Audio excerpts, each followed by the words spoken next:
안녕하세요 여러분, 진희 수학입니다. 자, 오늘은 무리수와 실수에 대해서 공부해 보도록 하겠습니다. 자, 수는 어떻게 분류할 수 있냐면 정수와 정수가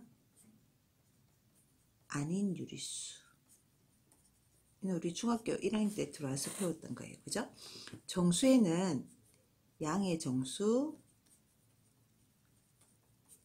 0, 음의 정수 이렇게 분류가 됐죠. 음의 정수는 양의 정수는 플러스 1, 플러스 2, 플러스 3 이런 숫자들, 즉 우리가 얘기하는 자연수를 이야기하는 것이고, 그 다음에 음의 정수에는 마이너스 1, 마이너스 2, 마이너스 3 이런 숫자들이 있겠죠. 정수가 아닌 유리수에는 두 가지로 분류가 되죠. 분수와 소수. 분수는 뭐 2분의 1, 마이너스 3분의 4 이런 형태의 숫자들. 소수는 또 두 가지로 분류가 됩니다. 유한소수와 무한소수로. 유한소수는 끝이 있다, 이렇게 한문에서 왔죠. 있을 유자, 끝이 있는 소수예요. 자, 1.2, 0.375 이런 식으로 끝이 있는 소수를 유한소수라고 합니다. 무한소수는 말 그대로 없을 무자, 끝이 없습니다. 끝없이 계속 나오는 걸 무한소수라고 하는데, 이 무한소수에도 두 가지 유형이 있습니다. 뭐냐면 순한소수와 순환하지 않는 무한소수로 이렇게 나뉘어집니다. 순환소수는 말 그대로 어떤 마디가 계속 반복되는 걸 이야기하는 겁니다. 예를 들어 0.333 이런 식으로 계속 3이 반복되는 거. 그 다음에 뭐 1.4545 이런 식으로 이런 마디가 계속 반복되는 형태를 순환소수라고 합니다. 그 다음에 순환하지 않는 무한소수에는 뭐가 있냐면 대표적으로 루트나 파이 같은 경우, 루트를 못 벗어나는 숫자 있죠. 예를 들어 루트 2나 루트 3 같은 경우, 루트 4는 우리가 2로 표시할 수 있기 때문에 여기는 무한소수, 순환하지 않는 무한소수에 안 들어갑니다. 그래서 루트 2나 루트 3 혹은 파이 같은 경우에는 뭐 3.141592 이런 식으로 계속 끝없이 나오는 무한소수를 이야기하는 겁니다. 이런 형태로 지금 분류가 할 수 있는데, 자, 여기에서 우리가 순환소수 있죠. 무한소수에 있는 순환소수까지를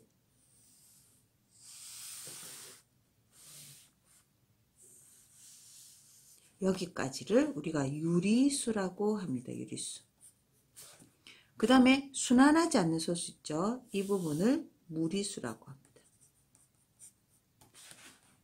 왜 이 부분까지를 유리수라고 하고 여기를 무리수라고 하느냐면, 순환소수까지는 b분의 a, 즉 b가 0이 아니고 b분의 a 분수 형태로 나타낼 수 있는 수는 모두 유리수에 들어갑니다.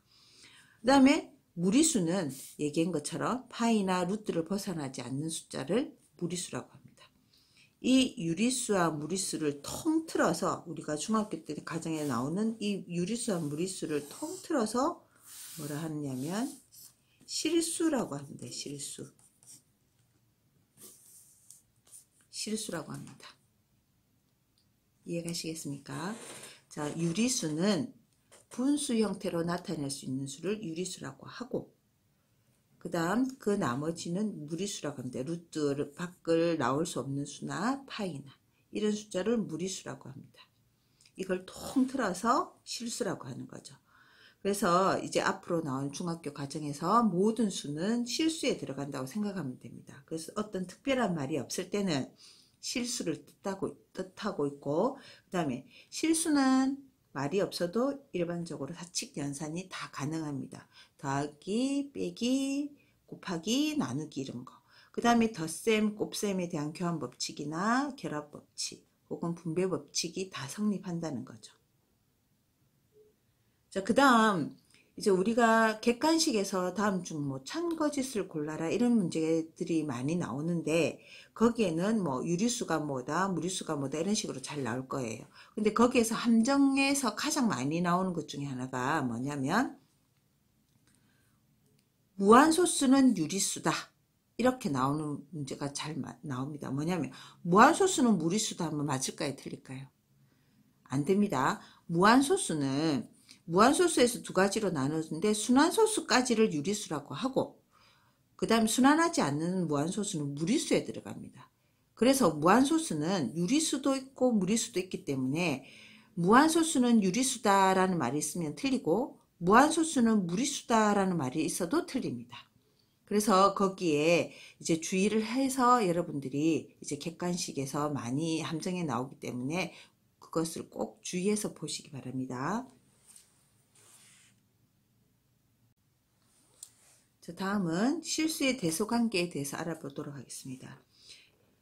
우리가 알고 있는 수직선은 실수로 꽉 차 있습니다. 그래서 0을 기준으로 해서 이쪽 오른쪽 부분은 양의 실수라고 하고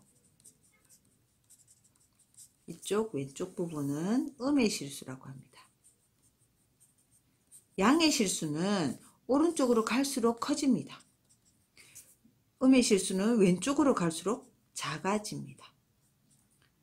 그러면 절대값으로 따졌을 때 양의 실수는 절대값으로 봤을 때는 클수록 커지고 음의 실수는 절대값으로 봤을 때 클수록 작아집니다. 자, 그러면 대소관계를 어떻게 할 거냐면 세 가지 방법이 있는데 첫 번째는 두 수의 차를 이용해 봅니다. 자, 어떻게 하냐면 A, B가 실수일 때 A에서 B를 한번 빼보세요. A에서 B를 뺐는데 만약에 0보다 크게 나온다면 누가 크다는 소리예요? 네, 앞에 숫자가 크다는 소리예요. 그죠? 그래서 A가 B보다 크다는 소리입니다. 앞에서 뒤에 수를 이렇게 뺐는데 0이 나왔다는 소리는 이 두 숫자가 같다는 소리겠죠. 그래서 A랑 B랑 똑같다는 소리. 앞에 수에서 뒤에 수를 뺐는데 음수가 나왔어요. 0보다 작은 숫자가 나온다면 뒤에 숫자가 크다는 소리예요. B가 A보다 크다고 나온다는 소리죠. 예를 들어 루트 3 플러스 2랑 4랑 비교를 해본다는 거죠. 그러면 여기에서 이 4를 한번 빼봅시다. 이렇게 빼본다면 루트 3 마이너스 2가 되겠죠. 그러면 이게 음수인지 양수인지 확인을 해야 될 거 아닙니까? 그죠? 그래서 루트 2는 루트 4를 이야기하는 거기 때문에 루트 3에서 루트 4를 빼게 되면 음수가 나온다는 소리죠. 앞에 수에서 뒤에 수를 뺐는데 음수가 나온다는 소리는 뒤에 숫자가 크다는 소리입니다. 이렇게 두 수의 차를 이용해서 대소관계를 비교했고 그 다음에 부등식의 성질을 이용해서 또 대소관계를 비교하는 방법이 있는데 뭐냐면 루트 3 빼기 2와 2 빼기 루트 3을 비교해라는 거예요. 자, 이거를 여기에 등호나 부등호가 있을 거예요. 그러니까 이쪽은 좌변이 될 거고 이쪽은 우변이 되겠죠. 그죠? 그래서 좌변, 우변에 양변에 똑같은 수를 더하면 부등호나 등호가 변하지가 않죠. 그래서 플러스 2를 더하게 되면 이 부분이 없어집니다. 그죠? 그래서 루트 3과 2를 비교하는데 저번 시간에 한 것처럼 근호가 있고 없고 할 때 비교하는 방법, 근호가 없는 것을 근호 안으로 집어넣어주면 된댔죠. 그죠? 그래서 루트 3과 루트 4를 비교하면 누가 크다? 예, 루트 4가 큽니다. 그래서 이렇게 비교하는 방법이 있는 거죠. 그 다음에는 제곱근 값을 이용하는 겁니다. 루트 11이 어떤 숫자인지 이 제곱근으로 따졌을 때 어떤 숫자인지 아는 방법은 루트 11을 기준으로 좌우로 제곱수를 한번 생각해 보세요. 루트 11보다 작은 제곱수는 루트 9겠죠. 루트 11보다 큰 제곱수는 16이 되겠죠. 그럼 이 루트 11이라는 것은 3보다 크고 4보다 작은 숫자가 되기 때문에 3점 얼마라는 숫자가 되는 거예요. 정확하진 않지만 대충 3하고 4 사이 숫자 3점 얼마 된다는 소리예요. 자, 그러면 3 더하기 루트 2는 3은 정수기 때문에 나누고 루트 2라는 거는 1과 루트 4 사이이기 때문에 1과 2 사이 숫자가 되기 때문에 루트 2는 1점 얼마 얼마 된다는 소리죠. 그러니까 거기다 3을 더했어요. 그럼 총 합쳐서 4점 얼마 얼마가 된다는 제곱근 값이 나온다는 소리죠.